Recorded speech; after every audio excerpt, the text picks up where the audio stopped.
नमस्कार मित्रांनो, dream study या चॅनलवर तुम्हा सगळ्यांचे स्वागत आहे।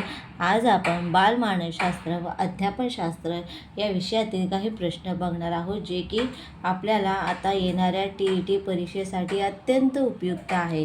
चला तर आपण लगेच सुरुवात करूया। आपण पहिला प्रश्न घेऊया।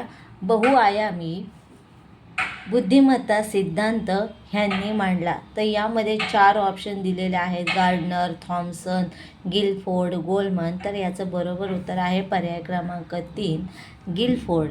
पुढचा प्रश्न, गतानुभवाचे पुनरुज्जीवन म्हणजे होय।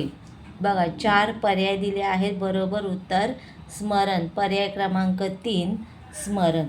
पुढचा प्रश्न, शैशवावस्थेतील मूल हे असते।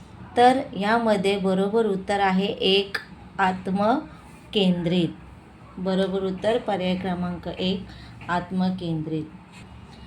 पुढचा प्रश्न बघा, संवेदना म्हणजे बाह्य उद्दीपकाची प्राथमिक स्वरूपाची जाणीव करून देणारी प्रक्रिया होय। तर याचं बरोबर उत्तर आहे पर्याय क्रमांक 2 मानसिक। पुढचा प्रश्न बघा, दोन्ही परिस्थिती भिन्न असतील तर एका परिस्थितीतील अध्ययनाचा दुसऱ्या परिस्थितीतील अध्ययनावर अनुकूल किंवा प्रतिकूल कोणताच परिणाम होत नाही अशा संक्रमणास म्हणतात।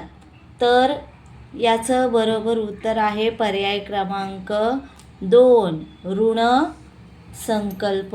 बघा 4 पर्याय दिले आहेत, त्यापैकी बरोबर उत्तर आहे पर्याय क्रमांक 2 ऋण संकल्प। पुढचा प्रश्न बघा, अध्ययन संक्रमण होण्यासाठी कृती संहेतुक व ध्येयनिष्ठ असली पाहिजेत असे मत ह्यांनी आपल्या उपपत्तीद्वारे मांडले। तर तो कोण आहे ते? तर पर्याय क्रमांक 2 बॅगले।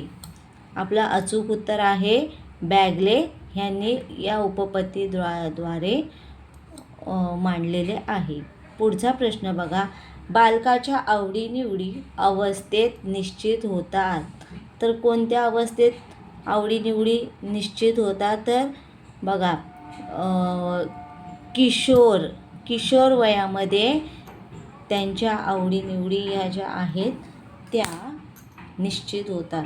तर आज आपण थोडेसे काही प्रश्न घेतले आहेत। जर तुम्हाला अशाच प्रकारचे व्हिडिओ हवे असतील तर मला कमेंटद्वारे नक्की कळवा, जेणेकरून आपली TETची परीक्षेसाठी उपयुक्त प्रश्न असे सगळ्यांना मिळतील। तोपर्यंत धन्यवाद, बाय।